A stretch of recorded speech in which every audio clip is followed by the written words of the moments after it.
He arrived at Riverside Park at 6:30 a.m. sharp, just like he had every morning for the past 4 years.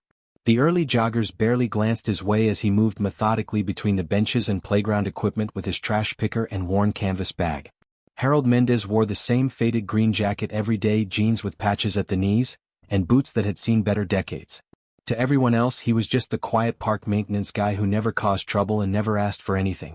The morning mist still clung to the oak trees as Harold worked his usual route. Start at the east entrance, work clockwise around the walking path, hit the playground last. He developed this system over years of solitary mornings, each movement efficient and purposeful. The only sounds were distant traffic and the occasional bird call echoing through the empty park. Most people didn't even see him anymore. He was part of the scenery, invisible in the way that service workers often become to the world around them. Parents would arrive later with their children, joggers would nod politely if they made eye contact, but no one really looked at Harold Mendez. He preferred it that way. The neighborhood around Riverside Park had changed significantly in the 4 years since Harold started working there. Young professionals moved into renovated condos, coffee shops replaced old diners, and property values climbed steadily. But Harold remained constant, a quiet fixture who arrived before dawn and disappeared before the lunch crowd emerged from their offices. His supervisor, Marcus, had tried engaging him in conversation during their first few months working together. "You're different from the other guys," Marcus had said once. "You move like you're on a mission or something." Harold had just nodded and continued organizing his supplies, offering no explanation beyond old habits. Marcus eventually stopped asking questions. The park had never been cleaner, Harold never called in sick, and he worked with an efficiency that made the rest of the maintenance crew look amateur by comparison. Whatever Harold's background was, Marcus decided it was best left alone. The residents who frequented the park had their own theories. Mrs. Chin, who walked her ancient poodle every morning at 7, thought Harold might be a former military man.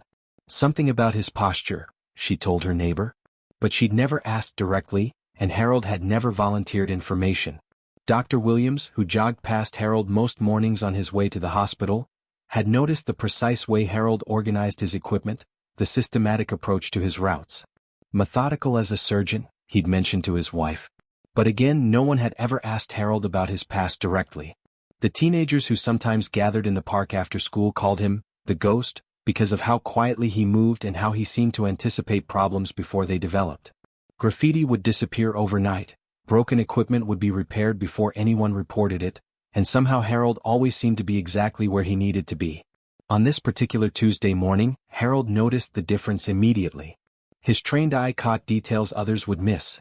Fresh tire tracks in the soft earth near the east entrance, made by a vehicle that had pulled off the main road sometime during the night. The tracks were deep and wide, suggesting a heavy SUV or truck had parked there briefly before moving on. Harold's morning routine was more than just maintenance work. It was reconnaissance, though he'd never explained that to Marcus or anyone else. 4 years of walking the same paths had given him an intimate knowledge of every normal pattern, every regular occurrence. When something was out of place, Harold noticed. The first unusual thing he spotted was near the children's playground. Someone had left a newspaper on one of the benches, folded to a specific page. Harold glanced at it as he passed. An article about veterans' benefits with certain words highlighted in yellow marker. Not random words, but a pattern that formed a message if you knew how to read it. Harold kept walking, his expression unchanged, but his awareness had shifted to a higher level. Someone was communicating with him, using methods that most people would dismiss as coincidence but that Harold recognized as intentional. The second anomaly was near the fountain at the park center. A quarter had been placed on the fountain's edge, positioned exactly where Harold would see it during his normal route. But it wasn't just any quarter. When Harold picked it up, he felt the subtle modification. A tiny notch filed into the edge, invisible unless you knew to look for it. His pulse quickened slightly, but Harold maintained his methodical pace. After 4 years of anonymity, someone was reaching out to him using communication protocols he hadn't encountered since his discharge. The question was whether this contact was friendly or something else entirely. The third signal was the most obvious and the most concerning. Near the old oak tree by the pond, Harold found what looked like carelessly discarded trash. Empty soda cans, fast food wrappers, a torn magazine. But the arrangement was too precise, too deliberate to be random. Harold set down his trash picker and approached the pile more carefully. His old training had taught him to look for patterns, to recognize when chaos was actually camouflaged order. As he examined the scattered items, the arrangement became clear. They formed an arrow pointing toward the base of the oak tree. That's when he saw it. A small child's boot, muddy and worn, half hidden under a pile of leaves that had been carefully arranged to look natural. Harold reached down with his picker, then paused. Something about the boot made him set down his tools and pick it up with his hands instead. It was tiny, maybe a size 8, the kind a 6 or 7-year-old might wear. The leather was scuffed but well maintained, suggesting it had been loved and worn regularly. Harold turned it over in his hands, looking for any identifying marks or clues about how it had ended up in his park. As he examined the boot more closely, his breath caught in his throat. There, stitched onto the side of the little boot with military precision, was a patch. Not a cartoon character or sports team logo, but something that made Harold's hands begin to shake slightly as recognition hit him like a physical blow. The 75th Ranger Regiment insignia. Black and gold, unmistakable to anyone who had ever served with the Army's elite. The distinctive tab and scroll that Harold himself had worn with pride for 8 years before everything changed. This wasn't some replica or costume piece. This was authentic issued gear, carefully sewn onto a child's boot by someone who understood its significance. Harold stood there in the morning silence, holding the boot, his mind racing through possibilities and implications. Kids didn't just randomly have authentic military patches sewn onto their shoes. Someone with access to real Ranger gear had deliberately placed this here for him to find. But why? And who? Harold's training kicked in automatically. He began scanning the area more systematically, looking for other clues he might have missed. The pile of trash wasn't random at all, he realized now. Each item had been positioned with purpose, creating a trail of breadcrumbs for someone who knew how to read them. Scattered among the obvious litter were other items. A torn photograph showing part of a military formation, faces that looked almost familiar but were too damaged to identify clearly. A piece of camouflage fabric that had been cut with surgical precision. And underneath it all, written on a scrap of paper in precise block letters, were coordinates that made Harold's chest tighten with recognition. 32 degrees 22 minutes north, 69 degrees 13 minutes east. Harold knew those numbers by heart. They represented a location in Afghanistan's Kandahar province that officially didn't exist, a forward operating base that had been established for exactly 96 hours in March 2001 before being abandoned and scrubbed from all records. Someone who had been there, someone who knew what had happened during those 4 days, had left this message for him. Harold knelt down beside the oak tree, his joints protesting the sudden movement. At 62, his body carried the accumulated wear of decades of service and hard living, but his mind remained sharp. Sharp enough to recognize that this wasn't a coincidence or random contact. This was a carefully orchestrated approach by someone who knew exactly who Harold was and what he'd done 23 years ago. The photograph fragment showed parts of faces he almost recognized. When he held it up to catch the morning light, Harold could make out portions of a unit formation. His unit? The men of Alpha Company, 2nd Battalion, 75th Ranger Regiment, taken just days before the mission that would change everything. Harold could identify himself in the photo, younger and harder, standing next to men whose names he'd never been allowed to speak aloud again.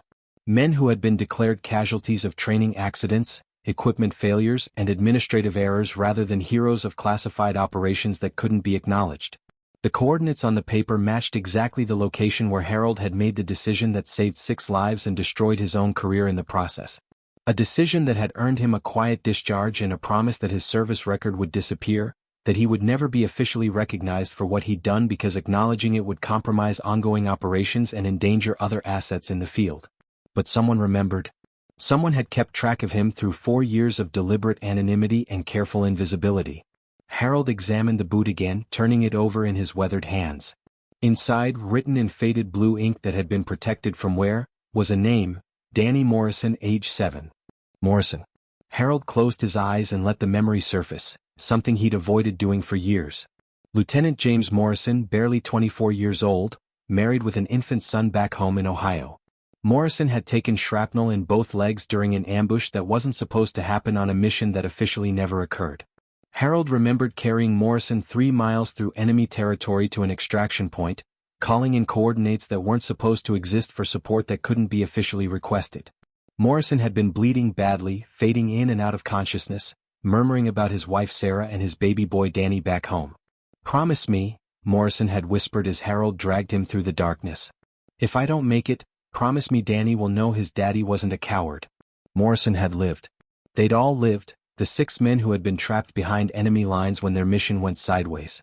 Harold had gotten them all to the extraction point, called in air support that wasn't supposed to be available, and coordinated an exfiltration that saved every member of his team. And for his trouble, Harold had been quietly discharged 6 months later with a cover story about a training accident that left him medically unfit for continued service. No medals, no recognition, no official acknowledgement that the mission had ever happened. The Army had kept its word about taking care of the families, though. Harold had checked discreetly over the years. Morrison had recovered fully and completed his service with distinction. His wife Sarah had received the benefits and support she'd been promised. And their son Danny had grown up with a college fund and opportunities that most military families could only dream of. Danny Morrison would be about 30 now. Old enough to have a 7-year-old son of his own. A son who might wear his grandfather's Ranger patch on his favorite boots, carrying on a tradition he couldn't fully understand but felt proud to maintain. But how had the boot ended up here? And who knew enough about Harold's current location to orchestrate this contact? Harold stood up slowly, the boot still in his hands, and looked around the empty park with different eyes. This wasn't a coincidence or a random message. Someone had invested significant time and resources into tracking him down and establishing contact using methods that would be invisible to anyone without military intelligence training. The question was whether this was a message of gratitude, a request for help, or something more dangerous. As he stood there in the morning mist, Harold noticed movement in his peripheral vision. A figure was watching him from across the park, standing beside a dark blue sedan in the parking lot. Too far away to make out clearly, but close enough that Harold could tell the observer was intentionally visible, making no effort to hide. The figure raised one hand in what might have been a wave or might have been a salute, then got into the car and drove away slowly, as if giving Harold time to note the license. The rest of his shift passed without incident, but Harold noticed details he might have missed before. A jogger who passed by 3 times instead of once. A woman walking her dog who seemed more interested in Harold's movements than her pet's behavior. A maintenance truck parked across the street that hadn't been there yesterday. Harold was being watched, evaluated, probably by multiple people. The boot had been a test, a way to confirm his identity and gauge his response to contact.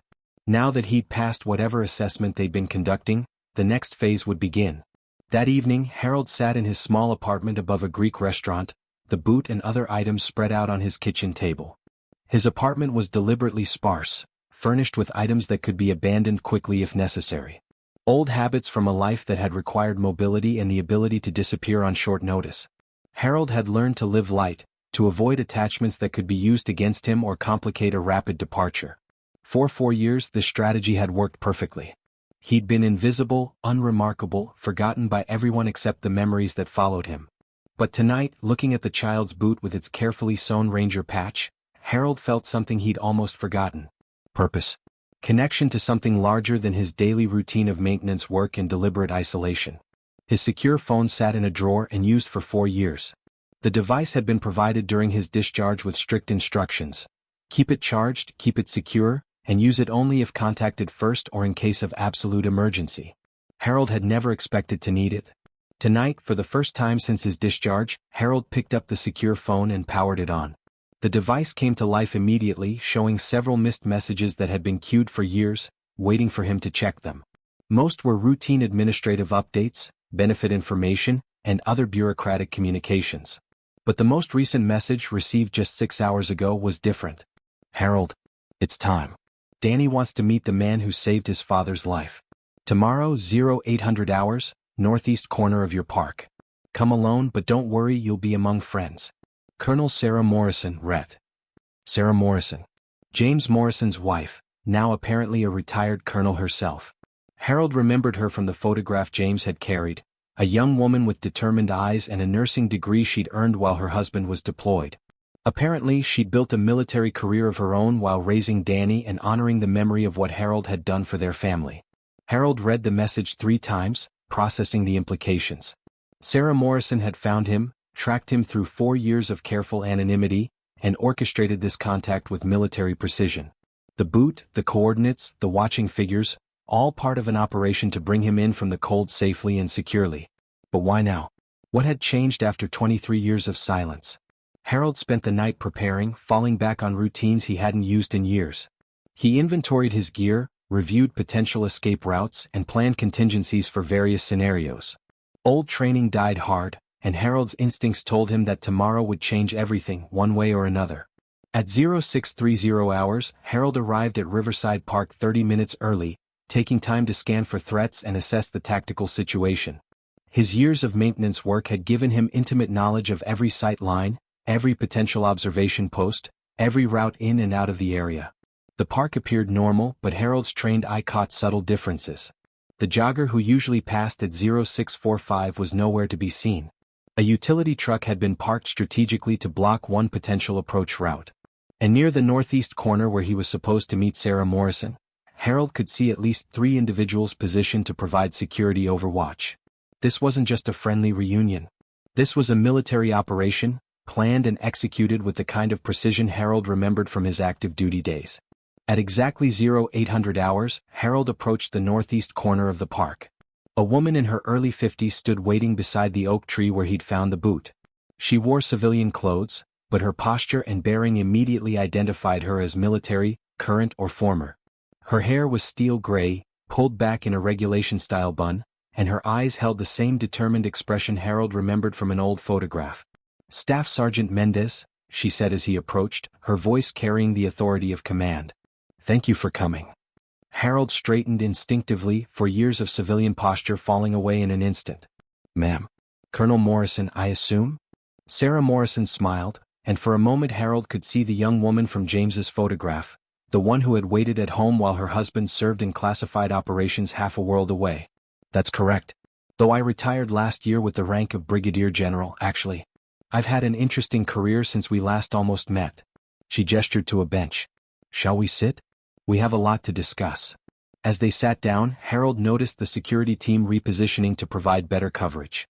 These weren't casual observers. These were professionals, probably active military, assigned to protect this meeting from interruption. 23 years, Sarah continued. 23 years since you carried my husband 3 miles through enemy fire to save his life. 23 years since you made sure Danny would grow up with a father. Harold nodded but said nothing. He'd learned long ago that in situations like this, Sarah nodded. James understood that, but he never forgot. And when Danny was old enough to understand, James told him about the man who saved his daddy's life. The ghost soldier who appeared when they needed him most and then vanished back into classified history. Harold looked across the park, watching the morning joggers and dog walkers beginning their daily routines. Normal people living normal lives, unaware that a few feet away 2 veterans were discussing events that officially never happened. Danny joined the army, Sarah continued. Followed in his father's footsteps, made it through Ranger School, served 2 deployments in Afghanistan. He's a captain now, assigned to Special Operations Command. And he's never stopped wanting to meet the man who made his childhood possible. Harold turned to look at Sarah directly. "Mrs. Morrison, excuse me, General Morrison, I appreciate what you're saying, but I'm not the same man who served with your husband. That person died 23 years ago when I got discharged. Harold Mendez, the park maintenance worker, is all that's left." Sarah's expression softened. "That's where you're wrong, Harold. You think you've been hiding for 4 years, invisible and forgotten. But people notice more than you realize." She gestured around the park. "Mrs. Chin, who walks her dog every morning, told me you once helped her when she fell and couldn't get up. You called an ambulance, stayed with her until help arrived, and never mentioned it to anyone. Dr. Williams says you've prevented 3 potential accidents by fixing broken equipment before anyone got hurt. The teenagers call you the ghost, because you seem to know when they're planning trouble and somehow manage to be there to prevent it." Harold frowned. He'd thought his good deeds had gone unnoticed. "You've been serving this community for 4 years, Sarah continued. Not because anyone ordered you to, not because you were paid extra, but because service is who you are. The uniform doesn't make the soldier, Harold. Character makes the soldier." Before Harold could respond, he heard footsteps approaching. A young man in civilian clothes was walking toward them, moving with the confident bearing of active military. As he got closer, Harold could see the family resemblance immediately. This was James Morrison's son, no doubt about it. "Staff Sergeant Mendez," the young man said, coming to attention and rendering a perfect salute. "Captain Daniel Morrison, United States Army Rangers. It's an honor to finally meet you, sir." Harold stood automatically and returned the salute, 23 years of civilian life falling away in an instant. "At ease, Captain. And please just Harold. I haven't been Staff Sergeant anything for a long time." Danny Morrison smiled, and Harold could see both his parents in that expression, his father's determination and his mother's intelligence. With respect, sir, once a ranger, always a ranger. And according to my father, you're the best ranger he ever served with. Harold felt emotion rising in his chest, something he'd kept buried for years. Your father was a good soldier, Captain. He deserved to come home to his family. He did come home, Danny replied. And he never let me forget why. Every birthday, every graduation, every achievement in my life, Dad reminded me that it was possible because of what you did. The boot I left for you yesterday? That was his idea. He wanted you to know that the patch was passed down from him to me, and now from me to my son. Harold's eyes widened. Your son? Danny nodded toward the parking lot, where a woman was approaching with a small boy in tow. My wife Jessica and my 7-year-old son, James Harold Morrison. We named him after his grandfather and the man who saved his grandfather's life. Harold watched as the family approached, the little boy skipping ahead of his mother with the boundless energy of childhood. When they reached the group, the boy looked up at Harold with curious eyes. Are you the hero Grandpa Jim told me about? The child asked with the direct honesty that only children possess. Harold knelt down to the boy's eye level, suddenly aware that this moment was more important than any medal or recognition he'd never received. I'm just a man who did his job, son. Your grandfather was the real hero. Little James Harold Morrison shook his head seriously. Grandpa Jim says heroes are people who help others even when it's hard. He says you helped him when it was really, really hard. Harold felt tears threatening for the first time in years. This child, carrying his name, represented everything Harold had fought for but never thought he'd see: the continuation of life, the preservation of family, the hope that sacrifice could create something beautiful. Would you like to see where I work? Harold asked the boy. I take care of this whole park, make sure it's safe and clean for families like yours. As they walked around the park together, Harold found himself explaining his daily routine to the fascinated child. Little James asked dozens of questions about the equipment, the trees, the pond, and everything else that caught his attention. For the first time in years, Harold felt genuinely useful, not just maintaining a space but sharing it with someone who appreciated the work involved. Behind them, the adults followed at a respectful distance, giving Harold space to connect with the child while ensuring the security perimeter remained intact. Harold, Sarah Morrison called after they'd completed the circuit of the park. I have a proposition for you. Harold looked up from where he was showing little James how to properly use the trash picker. The Army is launching a new program, Sarah continued. Veteran outreach and community integration. We're looking for people with your background and skills to work with transitioning soldiers, help them find purpose in civilian life. Harold shook his head. I appreciate the offer, General, but I'm not qualified for that kind of work. I never successfully transitioned myself. Sarah smiled. Harold, look around you. You've spent 4 years serving your community, maintaining this space, preventing problems before they occur, and helping people who needed assistance. You've been running a one-man veteran outreach program without even realizing it. Harold considered this perspective. He'd never thought of his work as anything more than a way to stay busy and earn enough money to survive. But maybe Sarah was right. Maybe service came in different forms. The position comes with full recognition of your previous service, Sarah continued. Your records would be partially declassified, your rank restored for pension purposes, and you'd receive the decorations you earned but never received. Harold was quiet for a long moment, watching little James chase butterflies near the fountain. And if I say no? Then you continue doing exactly what you've been doing, Sarah replied. Taking care of this park, serving your community in your own way, and knowing that you'll always have the gratitude of the Morrison family and everyone else whose lives you've touched. Harold looked around at the park he'd maintained for 4 years, the place that had become his refuge and his purpose. He thought about the recognition he'd never sought, the career he'd lost, and the service he'd continued in new forms. Can I think about it? He asked. Sarah nodded. Take all the time you need. But Harold, whatever you decide, remember this: you were never forgotten. The men you served with, the families you protected, the community you've served for 4 years, we all remember. And we're all grateful. As the Morrison family prepared to leave, Danny approached Harold one more time. Sir, regardless of what you decide about Mom's offer, I want you to know something. Every mission I've completed, every soldier I've brought home safely, every time I've made a difference in someone's life, it's been possible because of what you taught me through your example. Harold frowned. I never taught you anything, Captain. We just met. Danny smiled. You taught me that real heroes don't need recognition. You taught me that service continues long after the uniform comes off. And you taught me that the most important battles are sometimes fought by people no one ever hears about. Danny handed Harold a small package. From all of us who remember. Inside was a watch, military issue but with a custom engraving. Staff Sergeant Harold Mendez, service before self, Alpha Company never forgets. Harold stared at the watch, overwhelmed by the simple recognition of his service and sacrifice. For 23 years, he'd believed his contributions had been erased from history. Now he learned that the people who mattered most had never forgotten. As the Morrison family walked away, little James Harold Morrison turned back and waved enthusiastically. "Bye, Uncle Harold. Thanks for taking care of our park." Harold waved back, feeling something shift inside him. For the first time in years he didn't feel invisible or forgotten. He felt seen, appreciated, and connected to something larger than his daily maintenance routine. The next morning Harold arrived at Riverside Park at 6:30 a.m., just like always. But this time he noticed things differently. The joggers who nodded politely weren't just being courteous, they were acknowledging someone who served their community. The clean benches and clear paths weren't just the result of routine maintenance, they were evidence of dedication and care. Mrs. Chin approached him as he worked near the fountain. "Mr. Harold," she said with a smile, "I heard some wonderful news about you yesterday. My grandson Danny works at the Army base, and he said there was quite a celebration about some hero coming out of retirement." Harold smiled back. "Just doing my job, Mrs. Chin. Same as always." "Ah," she replied with a knowing look. "But now we know what your job really was before you came here to take care of us."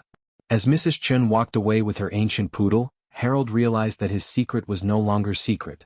The community had learned about his background, and instead of treating him differently, they simply appreciated him more for what they now understood he'd always been doing. Dr. Williams jogged past as he did every morning, but this time he stopped. "Harold, I heard about your military service. I just wanted to say thank you not just for your past service but for everything you've done here. This park has become a special place because of your care." Harold nodded his thanks, then continued his work. But as the morning progressed, more people approached him. Some were curious about his background, others simply wanted to express gratitude, and a few were veterans themselves who recognized a kindred spirit.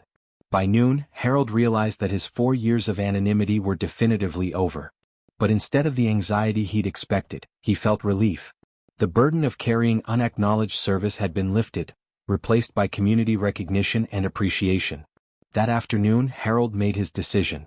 He called the number Sarah Morrison had given him and accepted the position with the Veteran Outreach Program. Not because he needed recognition or official validation, but because he'd learned that service could take many forms, and perhaps it was time to serve in a new way.